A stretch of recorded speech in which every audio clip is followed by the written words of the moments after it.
माझे मित्र आदरणीय देवेंद्र फडणवीसजी, केंद्रीय मंत्री आदरणीय नितीनजी गडकरी, विधानसभेचे विरोधी पक्ष नेते आणि भारतीय जनता पक्षाच्या विधिमंडळ गटाचे नेते आदरणीय नाथाभाऊ खडसे, आदरणीय व्ही सतीशजी, आदरणीय भाऊसाहेब फुंडकर, आदरणीय प्रकाशजी जावडेकर, भारतीय जनता पार्टी मुंबईचे अध्यक्ष माझे मित्र ॲडव्होकेट आशिष शेलार, मंचावर उपस्थित सर्व अन्य प्रदेशाचे सरचिटणीस, अन्य मान्यवर आणि उपस्थित मित्रांनो, खरं म्हणजे मला भारतीय जनता पक्षाची गोव्याची राष्ट्रीय कार्यकारिणी आठवते, जिथून खरं म्हणजे आपल्या लोकसभा निवडणुकीचा आकार घ्यायला भारतीय जनता पक्षाने सुरुवात केली. मीडियामध्ये बऱ्याच गोष्टी येत होत्या, चालू होत्या, वातावरण वेगवेगळ्या प्रकारचं वाटत होतं. पण त्या बैठकीत माननीय राजनाथ सिंहाने नरेंद्र मोदींना प्रचार समितीचा अध्यक्ष घोषित केलं आणि एक वेगळी गती भारतीय जनता पक्षाच्या लोकसभेच्या निवडणूक प्रचाराला आहे. आणि मग त्यानंतर आदरणीय नरेंद्र मोदींचा देशभर होणारा दौरा, त्यांची होणारी भाषणं, ती दाखवली जाणारी लाईव्ह भाषणं, त्यानंतर भारतीय जनता पक्षाच्या केंद्रीय पार्लमेंटरी बोर्डाने त्यांना घोषित केलेलं पंतप्रधान पदाचा उमेदवार, त्यानंतर तर अजून गती आली. आणि हा सगळा गतिमान प्रचार त्याचं शेवटी 16 मेला आपण पाहिलं की त्या निवडणुकीच्या अंतिम टप्प्यानंतर भारतीय जनता पक्ष आणि एनडीएचं सरकार केंद्रात रुजू झालं. म्हणजे कॅम्पेनचे दिवस आठवत होते. सुरुवातीला 10-12 जागा भाजपला, 10-12 जागा सेनेला मिळतील, एखादी महायुती आली तर आपण 22-23 वर जाऊ. मग थोडा कॅम्पेन बरा वाटायला लागला, सभा मोठ्या दिसायला लागल्या, रिस्पॉन्स वाढायला लागला. मग देवेंद्रजी आणि मी बोलायचं त्याला बोलले 22 ने आपण 28 पर्यंत जाऊ शकतो. नंतर बोलता बोलता जरा अजून कॅम्पेन दिसतोय, वातावरण दिसतंय. सांगलीत पण अशी सभा, नांदेडला याची सभा, थोडं वातावरण वाढलं तर असं वाटलं की 32 पर्यंत जाऊ. आणि 32 ते 36च्या पुढे तरी आमची हिंमत होत नव्हती. पण हरणार कुठं कोणी सांगायला कारण आमची हरते. आणि मग आपण पाहिलं की आपण थेट 42 पर्यंत पोहोचलो.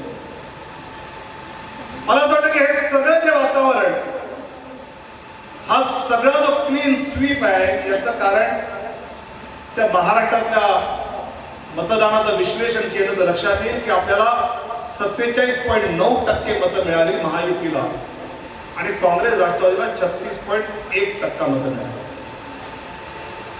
काँग्रेस राष्ट्रवादीला 2009 मध्ये 38% मतं मिळाली होती. तशी फार मतं त्यांची कमी झाली नाहीत. पण आपल्या मतामध्ये घसघशीत वाढ झाली. भारतीय जनता पक्षाला तर यावर्षी 27.3% मतं पडली आणि 1.23 कोटी मतं आपण मिळवली. आणि ही वाढ प्रामुख्याने झाली, याचं कारण वाढलेलं मतदान. 2009 मध्ये सरासरी मतदान महाराष्ट्रात 50% होतं, ते यावेळी 60% पर्यंत गेलं. आणि 10% वाढीव मतदान जे आहे हे आपण पाहिलं की महायुतीच्या बाजूने आलं. आणि त्यामुळे हा सगळा बदल जो घडला त्या वाढीव मतदानातून घडलेला आहे. आणि म्हणून आपला दिल्लीतला जो विजय आहे, या दिल्लीच्या विजयामध्ये 10% वाढलेलं मतदान, ते वाढलेलं मतदान नरेंद्र मोदींनी जो एक देशाला आश्वस्त करणारा चेहरा दिला, एक पक्षाने एक आश्वस्त करणारं, लोकांना समाधान देऊ शकतं असं सरकार देऊ असं म्हटलं. आणि त्याचा परिणाम आपल्याला पाहिला की आपण इतकं प्रचंड मताधिक्य हे या महाराष्ट्रामध्ये आपण मिळू शकतो. म्हणजे विधानसभेच्या 288 मतदारसंघापैकी 239 विधानसभा मतदारसंघात 2000 ते 1 लाखापर्यंतची आपण वाढ मिळवली.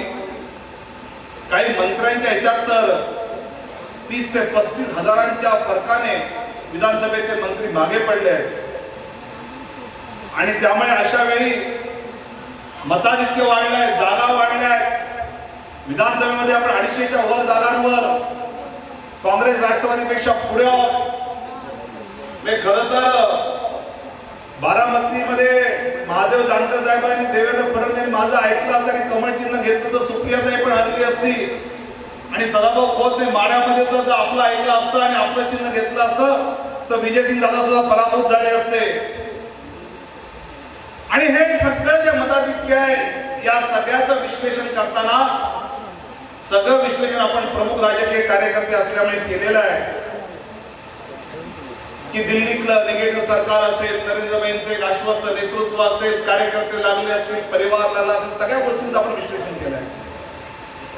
आणि त्यामुळे जसं मगाशी अध्यक्ष भाषणामध्ये देवेंद्रजींनी सांगितलं की आपली लोकसभेची निवडणूक झाली, काम पूर्ण झालं नाही की आपल्या पुढे विधानसभा जिंकायची आहे आणि या विधानसभा जिंकायची असतील तर पुढचे 3 महिने 90 दिवस आपल्याला डोळ्यात तेल घालून काँग्रेस राष्ट्रवादीच्या सगळ्या प्रकारच्या प्रचाराला पुरे पडून आपल्याला येत्या काळात काम करायचं आणि त्या सगळ्या गोष्टी पुढे आणायच्या. आणि हे सगळं करत असताना आपण जोशात पुढे जात असताना बरोबर गेल्या महिन्याच्या 3 तारखेला आपला आघात झाला आणि आपले नेते आदरणीय मुंडे साहेबांचा अकस्मात निधन झालं. महिना आज होतोय आणि आज पंकजाताईंनी ज्या भावना व्यक्त केल्या मला असं वाटतं की व्यक्तिगत दुःख बाजूला सारून समाजासाठी जे व्रत आपण हातात घेतलंय त्यासाठी कसं वागलं पाहिजे, कसा धीर दिला पाहिजे याचा उत्तम उदाहरण म्हणजे आज पंकजाताईंचं या ठिकाणचं भाषण होतं. आणि हा निर्धार जर त्यांची कन्या असणाऱ्या पंकजाताई व्यक्त करतायत इथे बसलेला हा 5,000 कार्यकर्त्याचा जनसमुदाय आहे की त्यांनी निर्धार केला पाहिजे की आपण मुंडे साहेबांचं स्वप्न साकार करणार, या राज्यात महायुतीचं सरकार आणणार म्हणजे आणणार.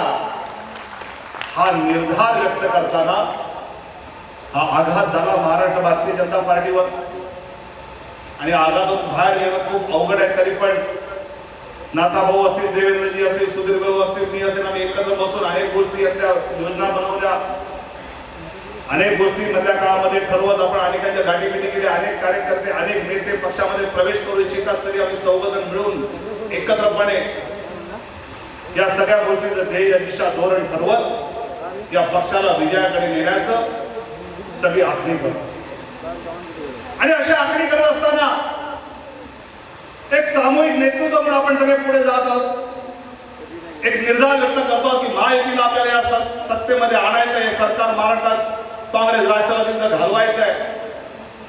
आणि काँग्रेस राष्ट्रवादी सरकार घालवायचं म्हणजे कुठे नाथाभाऊंना मंत्री व्हायचे, देवेंद्रजींना मंत्री व्हायचं, कोणाला सुनीलभाऊंना मंत्री व्हायचं म्हणून नाही, तर गेल्या 15 वर्षामध्ये या राज्यातल्या 11 कोटी 80 लाख जनतेवर जो अन्याय काँग्रेस राष्ट्रवादीने केलाय असा अन्याय करणाऱ्या काँग्रेस राष्ट्रवादीला उकळून फेकायचं आहे. आणि हे उकळून फेकत असताना आपण सगळ्यांनी मिळून एकत्रपणे हा लढा लढावा. कार्यकर्त्यांमध्ये उत्साह असतो, कार्यकर्त्यांमध्ये त्या नेत्याविषयीचं प्रेमही असतं. आणि ज्यावेळी 14 जण मिळून एकत्रपणे आणि आता पंकजा त्याच्यामध्ये आलेल्या त्या कोर कमिटीमध्ये एकत्र मिळून पुढे जात असताना कुठेतरी उत्साहामध्ये आपण काही गोष्टी करतो ज्याच्यावर खरं म्हणजे संयम बाळगला पाहिजे.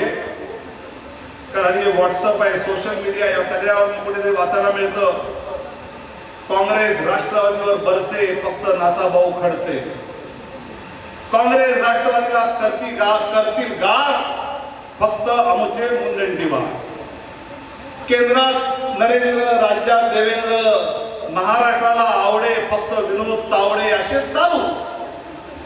आता गुण्या गोविंदाने सगळे एकत्र काम करताय तर आपला उत्साह आणि मगाशी पंकजाताईंनी, मुंडे साहेबांनी त्यांना दिलेला संदेश वाचला की सोशल मीडियावर तुम्हाला काय म्हणायचंय तुम्ही लोकांना सांगाल, पण लोकांना काय म्हणायचं हे तुमच्यापर्यंत थेट पोहोचायचं असेल तर जनतेत गेलं पाहिजे.